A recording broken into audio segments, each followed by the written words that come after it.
네, 오늘은 불의한 청지기라는 제목으로 하나님의 말씀을 전하려고 합니다. 항상 이 자리는 서면은 심장이 정말 제 귀에 들릴 정도로 쿵쾅쿵쾅 거리는 자리인 것 같습니다. 그렇지만 또 담대하게 하나님 말씀 잘 나눠 보려고 합니다. 우리 서로 같이 양옆에 앞뒤에 계신 분들에게 이렇게 선포했으면 좋겠습니다. 하나님께서 당신의 피로를 풀어주실 줄 믿습니다. 이렇게 좀 선포하겠습니다. 하나님께서 당신의 피로를 풀어주실 것입니다. 풀어주실 줄 믿습니다. 네, 예배 끝나고 갈 때는 저희가 다 하나님 만나가지고 이 마음이 풀어지고 영혼이 풀어짐을 통해서 몸도 회복되는 그런 상태로 돌아가기를 간절히 축원합니다. 여기 공경에 빠진 한 회계사가 있습니다. 그는 비리에 연루되어 있었고 그것으로 인해서 그의 삶에 굉장히 큰 변화가 찾아오게 됩니다. 이것은 예수께서 제자들에게 들려주시는 하나님 나라에 관련된 이야기였습니다. 얼핏 보면 단순한 이야기 같지만 자세히 보면 그렇지 않습니다. 이야기라는 장르에 힘이 있다, 이런 이야기를 아마 들어보셨을 겁니다. 그 말의 의미는요, 이야기가 해석의 다양성을 가지고 있기에 그런 말을 한다는 겁니다. 오늘 본문은 어떤 전제를 가지고 바라보느냐에 따라서 다양한 시선으로 바라볼 수 있는 재미있는 이야기입니다. 저희 1절을 같이 한번 읽어보도록 하겠습니다. 1절 한번 같이 읽겠습니다. 시작.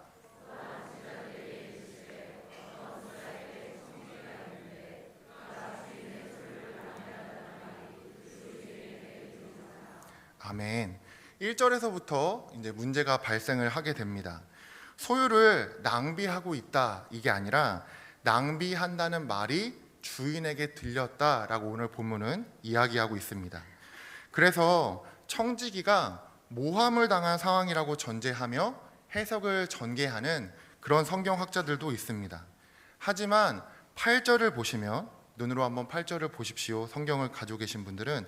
그러면 예수께서 분명하게 청지기 앞에 옳지 않은, 불의한이라는 수사를 붙였다는 것을 알 수 있기에 이러한 해석은 무리가 있는 것으로 보입니다. 이 청지기는 실제로 주인의 재산을 낭비하고 있었던 것으로 보는 것이 맞고요. 그 전제하에서 오늘 본문은 해석되어야 합니다. 오늘 본문 바로 전장이 누가복음 15장인데 거기에는 아주 유명한 비유인 탕자의 비유라는 것이 등장을 합니다. 탕자의 비유와 불의한 청지기의 비유의 유사성을 보고 이 두 비유를 연결시키는 성경학자들도 있습니다. 두 비유 모두 재물과 연관되어 있고요. 그 재물을 허투루 낭비하는 사람이 등장합니다.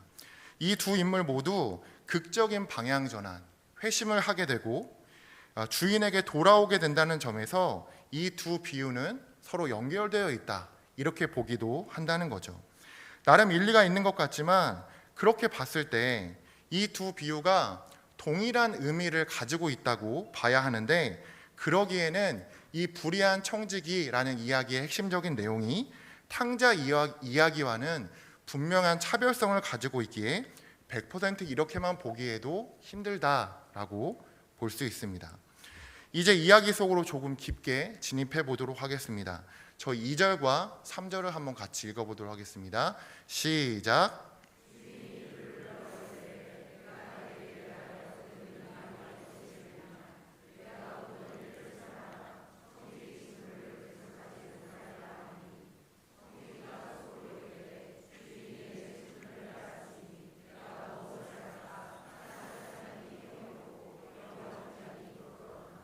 아멘. 이 비리를 들킨 청지기는 주인에게 해고 통보를 받게 됩니다. 그러면서 이제 고민이 시작되는 것이죠. 3절을 보시면 땅을 파자니라는 표현이 나오는데 이 당시는 평판이 굉장히 중요한 사회였다고 합니다. 이런 일로 해고를 당하는 회계사가 다른 곳에 취업한다, 이런 얘기는 거의 불가능에 가까웠다는 거죠. 그런 사람들이 할 수 있는 일은 굉장히 제한되게 되는데 그 중에 하나가 광부였다고 합니다. 그래서 땅을 판다라는 표현이 등장하고 있는 것이죠. 그러다가 이 사람이 이제 꾀를 내게 되는데 그 꾀를 내는 부분이 4절부터 7절까지 등장합니다. 저희 4절부터 7절까지 같이 한번 읽어보도록 하겠습니다. 시작.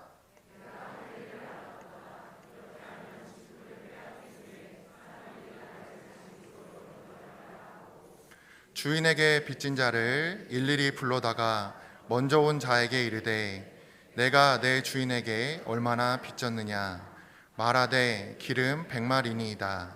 이르되 여기 내 증서를 가지고 빨리 앉아 50이라 쓰라 하고 또 다른 이에게 이르되 너는 얼마나 빚졌느냐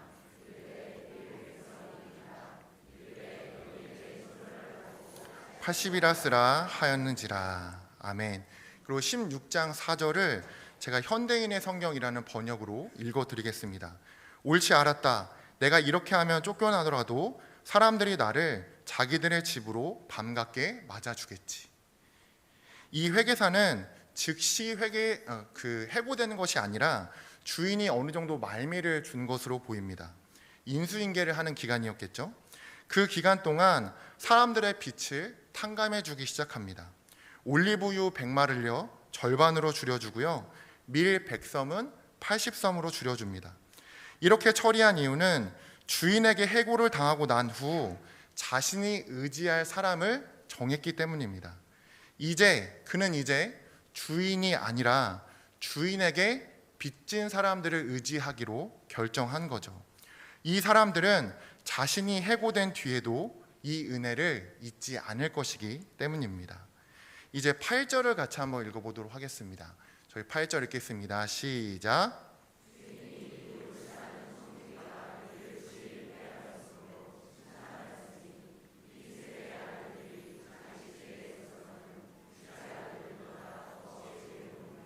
아멘. 여기서부터 조금 이상합니다. 이런 일을 주인이 발견했다면 경을 쳤어야 했을 텐데 칭찬을 하고 있는 겁니다. 좀 이상하지 않으세요? 비리를 저지르고 있었던 회계사를 해고했는데 그 회계사가 지금 더 큰 낭비를 하고 있는 거잖아요. 그런데 주인이 칭찬을 하고 있다는 것이죠.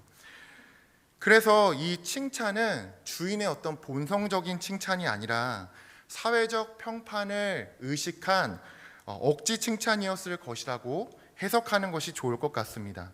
그 근거는 뭐냐 하면 이 당시 사회는요, 제한된 재화를 누군가 독점해도 된다는 개념이 생기기 전의 사회였을 것이라는 데 있습니다. 이 당시 미덕은 뭐냐 하면 독점이 아니라 나눔과 분배였다는 거죠. 그렇게 부자는요, 원하지 않아도 나름대로의 노블리스 오블리제를 이제 행해야 했습니다. 그 불의한 회계사가 의도치 않게 부자의 사회적 평판을 올려주는 그 일을 하게 된 겁니다. 자기가 살려고 한 일이 이 주인의 평판을 올려주는 일이 되었기에 주인은 개인의 어떤 감정은 잠시 제껴두고 대외적이며 사회적인 칭찬을 그에게 주고 있다고 볼 수 있는 것이죠. 그러면서 8절에서 빛의 자녀들과 세상의 자녀들을 대조시키고 있습니다. 세상의 자녀들이 더 지혜롭다라고 이야기하는 것으로 볼 때 빛의 자녀들이라는 표현은 유대인들이나 그리스도인들을 의미하는 것 같습니다. 이 당시 이미 교회 안에 침투해 있는 탐욕에 대해서 경고하고 있다고 볼 수 있겠습니다. 이제 9절을 함께 읽어보도록 하겠습니다. 9절입니다. 시작.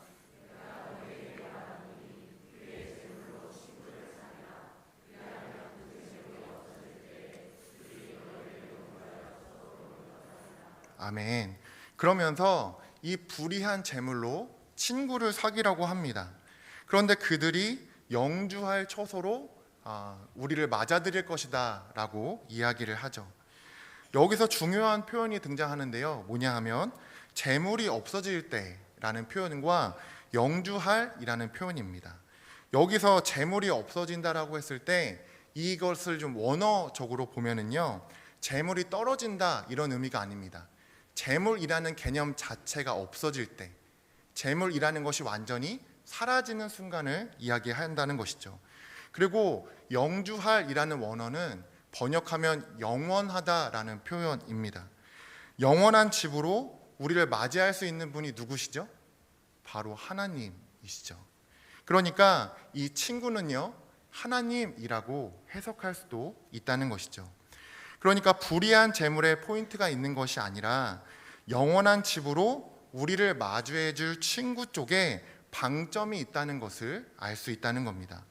보통 우리는 주인이 하나님이라고 많이 생각하는데 이 이야기 속에서는요, 주인이 하나님이 될 수도 있고 이 친구가 하나님이 될 수도 있는 이중적 의미를 내포하고 있는 것이 이 불의한 청지기 이야기라는 것이죠. 정리해 보자면 이 회계사는 두 가지 일을 하고 있다고 볼 수 있습니다. 첫 번째는 자신의 미래를 준비함에 있어 의지의 대상을 완전하게 전환합니다. 자신이 자초한 위기이지만 주인을 의지해서 살아오던 청지기는 이제 주인에게 빚진 자들을 의지합니다. 자신이 의지해야 할 대상을 혁명적으로 전환하는 것이죠. 그리고 두 번째는 삶의 방향이 달라졌습니다. 그 전에 자신을 위해서 물질을 축적하는 삶을 살았다면 이제 그가 보여주는 삶의 모습은 진짜 마음은 본심은 다를지라도 세상으로부터 빚진 자들의 빚을 탕감해주고 있는 그런 삶의 모습을 대외적으로 보여주고 있다는 것이죠. 제가 처음으로 그 하나님을 좀 진지하게 인식했던 경험이 있습니다. 제가 모태신앙이었지만 부끄럽게도 저는 21살 때 하나님을 좀 이렇게 인격적으로 경험하게 됐습니다. 언제였냐 하면 수술대 앞에 섰을 때, 그때 진짜 하나님의 현존을, 살아계신 하나님의 은혜를 제가 좀 경험하게 됐습니다. 제가 21살 때 허리 디스크로 이제 수술을 하게 됐거든요. 뭐 여기 계신 분들은 아무것도 아닌 수술이라고 생각하실 수 있겠지만 그 당시에는 굉장히 저에게는 큰 이제 수술이었고, 한 20년 전이니까요. 그때만 해도 허리 디스크 이제 절개해서 수술하는 것이 좀 작은 수술이 아니었던 것으로 기억이 됩니다. 제가 현대 아산병원에서 수술을 했는데 그 전날 밤에 저를 호출을 하더라고요. 그래서 이제 가봤더니 비디오 카메라가 제 눈앞에 있었습니다. 그래서 산발이에 이제 비디오 카메라가 이렇게 설치되어 있고요. 몇 가지 서류에 그 비디오 카메라 찍으면서 이렇게 사인을 하게 하고 인터뷰 같이 진행을 하더라고요. 어떤 인터뷰였냐면, 수술을 하다가 죽을 수 있습니다. 동의하시죠? 신경을 건드려서 평생 못 걸을 수 있습니다. 동의하시죠? 간 기능을 완전히 잃을 수 있습니다. 동의하시죠? 그런 위험을 설명한 후에 저에게 예스를 강요하더라고요. 근데 뭐 어떡해요? 예스 해야지 수술을 할 수 있으니까 네, 다 예스 하고 왔죠. 그렇게 한 후 침상에 이제 딱 돌아왔는데 이 죽음의 공포가 몰려오더라고요. 와, 내일 내가 진짜 죽을 수도 있는 거구나 라는 것이 굉장히 이제 실존적으로 다가왔습니다. 그때 제 인생에서 어떤 시간보다 명확하게 저의 인생의 길을 확인할 수 있었던 것 같습니다. 세상에 그 어떤 것보다 중요한 것이 바로 하나님과의 관계구나 라는 것을 저는 그 죽음의 실존 앞에서 경험하게 됐다는 것이죠. 내일 죽는다고 생각하니까요, 본질이 딱 보이더라고요. 정말 중요한 것, 내가 집착하고 지금까지 내려놓고 있지 못하던 것들이 얼마나 부질없는 것인지 그 21살의 굉장히 어리다면 어린 나이에 저는 그것을 경험하게 되었습니다. 제가 질문을 하나 드리겠습니다. 뭐 예상하실 수 있는 질문이죠. 만약 내일이나 아니면 1시간 뒤까지밖에 내가 살지 못한다면 여러분은 지금 무엇을 하시겠습니까? 그리고 하나님 앞에서 어떤 기도들을 주님 앞에 올려드리시겠습니까? 같이 한번 생각해 봤으면 좋겠습니다. 그래서 유명한 영성훈련 같은데 막 이제 수십만 원 내고 가면은 거기에 꼭 있는 훈련이 뭐냐 하면 유언장 쓰는 훈련이 있어요. 근데 이게 되게 신기한 게 막 유치하게 보이는데 막 이렇게 음악 틀어놓고 이렇게 막 분위기 잡고 그러면 막 유언장 쓰면서 진짜 눈물이 나요. 그래서 외국은 이 유언장 문화가 굉장히 문화로, 사회적 문화로 되게 깊이 있게 자리 잡혀 있죠. 그러니까 미리 죽음 앞에 서보면 진짜 중요한 것이 무엇인지 알게 된다는 겁니다. 청지기는 원치 않게 자기의 삶에서 사회적 그 사형 선고를 받게 됩니다. 그리고 그 선고 앞에서 정말 중요한 것이 무엇인지 깨닫고 주인을 바꾸게 됐다는 것이죠. 이런 맥락에서 우리의 주인은 바뀌어 있습니까? 정말 중요한 일들을 우선순위로 여기며 본질적인 일들로 살아가고 계십니까? 산에 올라갈 때 쉼터들이 있는 것처럼 우리도 이 예배를 통해 한번 생각해보고 다시 우리의 인생이라는 등반을 계속해 나갔으면 좋겠습니다. 이제 청지기의 두 번째 태도를 같이 한번 생각해 보겠습니다. 물질에 대한 그의 관점의 변화입니다. 그 전에 그가 물질을 어떻게 사용했는지 사실 자세히 나와 있지는 않습니다. 그렇지만 그런 비리가 주인의 귀에 들어갈 정도라고 한다면 정말 자기 자신만을 위해 이기적으로 그 물질들을 축적했을 가능성이 높습니다.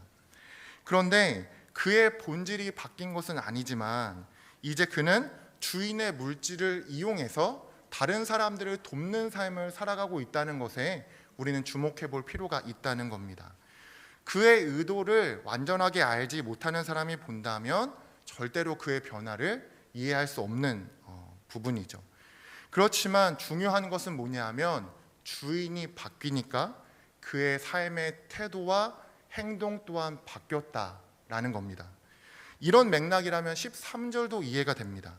저희 13절을 같이 한번 읽어보도록 하겠습니다. 시작.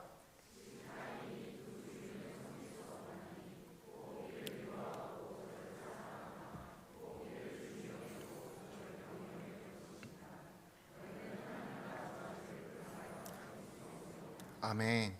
그리고 14절을 눈으로 보시면 이 말씀을 듣는 청중에 바리새인들이 포함되어 있다라는 것을 알 수 있습니다. 이 당시 바리새인들 굉장히 정통된 율법의 수호자 같은 그런 사람들이었죠. 그렇지만 이 이스라엘 안에서 문제를 양산해내는 그룹이기도 했습니다. 특별히 이 당시에도 바리새인들 사이에서 돈놀이를 하는 것에 있어서 굉장히 관대한 문화가 실제로 있었다라는 기록이 있습니다. 유명한 셰익스피어의 소설 베니스의 상인에서도 주인공은 유대인 고리대금업자 샤일록에게 돈을 빌리잖아요. 이런 자료들을 통해 유대인들의 그런 전통들은 아주 예전부터 있었다라는 것을 알 수 있는 거죠. 이것은 바리새인들과 유대인들의 두려움 때문인 것으로 보여집니다. 나라를 잃어버렸던 경험, 하나님으로부터 버림받은 것처럼 보였던 그 경험이 그들 안에 진정으로 우리들을 지켜줄 수 있는 것은 무엇인가 라는 그 질문을 형성했고요. 많은 유대인들이 돈과 권력 그리고 힘과 명예라는 답을 도출했다는 것이죠. 그래서 지금 현재 이스라엘의 70% 이상의 사람들은 비종교적 유대교입니다. 이게 무슨 뜻인지 아시겠어요? 유대교적인 삶의 양식은 가지고 있지만 하나님은 없다라고 생각한다는 거예요. 그냥 그 삶의 양식만 가지고 있을 뿐 무신론자들처럼 살아간다는 것이죠. 그렇게 종교적인 민족이었고 가장 먼저 부름을 받았던 그 민족이 지금은 왜 그렇지 않을까요? 어떤 한 가지 이유만을 꼽기는 힘들 겁니다. 그렇지만 어느 순간 신앙을 가지고 있다고 말하지만 실제 삶은 그렇지 않은 사람들, 그 사람들 때문에 이스라엘이 그렇게 되었다고 생각합니다. 기생충이라는 영화를 아실 겁니다. 봉준호 감독이 그전에도 굉장히 훌륭한 감독이었지만 이 영화로 인해서 이제 굉장히 그 세계적인 반열에 올라가게 되죠. 제목도 굉장히 특이했습니다. 기생충, 어떤 내용일까? 저도 이제 극장에 가서 이제 가장 먼저 시청한 사람 중에 한 명인데 좀 너무 오래된 영화라서 그렇지만 들어주십시오. 이 두 가족의 모습을 대조해서 보여주잖아요, 영화에서. 그래서 아주 가난한 가족과 정말 아주 부자인 가족, 이 두 가족이 어떻게 접점이 생기고 만나서 어떤 사건들이 발생하는지를 쭉 보여주면서 스토리를 전개해 나갑니다. 저는 처음에 이 영화를 보고 와서 빈부의 격차에 대한 이야기구나 라고 단순하게 생각을 했습니다. 부자와 가난한 사람들의 삶의 차이를 보여주고 그런 문제의식을 갖게 한다고 생각을 했던 거죠. 하지만 요즘에 유튜브가 굉장히 잘 돼 있잖아요. 저희는 잘 모르지만 유튜브에는 그걸 알려주는 사람들이 가득하죠. 그래서 이 기생충에 대한 해석을 유튜브에서 한번 내가 생각하는 게 맞나? 하고 찾아봤습니다. 그러다가 이제 충격을 받게 됩니다. 전혀 아니더라고요. 제가 생각한 게 아니었습니다. 이 장면 하나하나가 굉장히 해석의 다양한 여지를 가지고 있어서 훌륭한 영화라는 이야기들이 좀 나왔고요. 오늘 불의한 청지기의 비유처럼 이야기라는 형식이 그런 힘을 가지고 있는 것처럼 그 영화도 그렇더라고요. 이 영화의 핵심 주제는 우리의 욕망에 대한 것이었습니다. 그 사람이 가난한 사람이든 그 사람이 부자인 사람이든 같은 것을 욕망한다면 그 사람은 같은 존재라는 것이죠. 부자도 더 부자가 되길 원하고 가난한 사람도 부자가 되길 원한다면 이 두 사람은 같은 존재라는 겁니다. 제가 앞으로 자주 드릴 말씀이지만 구원 받은 사람의 특징은 욕구의 변화라고 말씀드릴 수 있겠습니다. 내가 진짜 무엇을 바라는가, 그래서 나는 어떻게 살고 있는가와 우리의 구원이 연결되어 있다는 것이죠. 중심의 변화는 반드시 삶의 관점의 변화를 가져오게 되고 그 관점의 변화를 경험한 사람은 삶의 형태도 변화됩니다. 뭔가 우리만 알 수 있는, 하나님과 우리가 알 수 있는 특이점이 오게 된다는 것이죠. 이 특이점은 개인마다 다양하게 해석이 될 겁니다. 하지만 중요한 포인트는 그 특이점이 어떤 것인지를 내가 인지하고 있는지, 하나님과의 관계 안에서 나에게 온 이 특이점을 내가 인지하고 있는지, 그리고 그 특이점이 나의 삶에 지금도 여전히 영향력을 미쳐가고 있는지입니다. 우리 안에 지금도 계속적으로 역사하시는 하나님의 영에 이끌려서 살아가고 있는지, 그 하나님의 영으로 인해 나는 오늘도 누군가를 살게 하는 일을 하고 있는지 살펴볼 필요가 있다는 겁니다. 말씀을 마무리하겠습니다. 불의한 제물로 친구를 사귀는 삶의 아이러니가 우리의 삶에 임하기를 축복합니다. 이 기분 좋은 부조화와 모순이 우리 삶에 충만하게 넘치기를 소망합니다. 이해할 수 없는 상황 속에서도 우리를 영원한 처소로 인도해 가시는 친구 같은 하나님을 깊이 있게 만나는 모든 성도님들 되시기를 축복합니다. 제가 기도하겠습니다. 우리의 주인 되시고 친구 되시는 하나님을 찬양합니다. 아버지 하나님, 우리의 긴 인생 속에서 때로 본질이 흐릿해지는 삶을 살아갈 때가 있습니다. 그것이 우리의 상처나 욕망과 연결되어 있음을 우리는 압니다. 하나님, 우리를 불쌍히 여겨주셔서 우리에게 하나님께서 주시는 변화를 허락하여 주시옵소서. 본질과 중심의 변화가 있게 하시고, 그래서 우리의 욕구와 욕망이 변화되게 하여 주시옵소서. 우리의 이 변화를 통해 친구를 잃고 방향 없이 살아가던 사람들이 진정한 친구를 만나게 되는 하나님의 사건이 일어나기를 소망합니다. 이 모든 말씀 예수님의 이름으로 기도드립니다.